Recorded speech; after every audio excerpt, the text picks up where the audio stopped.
Štai kokie kadrai plinta socialiniuose tinkluose. Lokys bando perlepti šviežiai pastatytą spygliuotą tvorą pasienyje. Atkakliai ropščiasi į viršų, tačiau perlepti niekaip nepavyksta.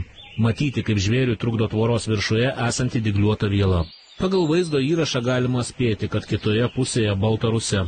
Lokiai gyvena pastarojoje šalyje, taip pat Estijoje, gan dažnai sutinkami ir Latvijoje, o Lietuvoje labai retai. Meškos tik migruoja per Lietuvą, per mūsų šalį keliauja tai į šiaurę, tai atgal į Baltarusiją. Persiropšti nepavykus, meška trumpam atsitraukia ir bando veržtis kitapus dar kartą. Rausiasi po tvorą. Galiausiai įtūžęs gyvūnas tvorą mėgina išversti. Žvėris smūgiuoja gan smarkiai, tačiau tvoros veikti jam nepavyksta.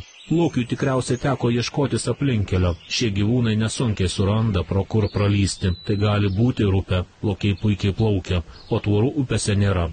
Lietuvos pasieniečiai patvirtino, kad tai Lietuvoje Švenčionių rajone nufilmuoti kadrai. Per tvorą meška į Baltarusiją brautis bandė rugpjūčio 18 dieną. Veikiausiai jį rado kelią ir jau vaikšto anapus.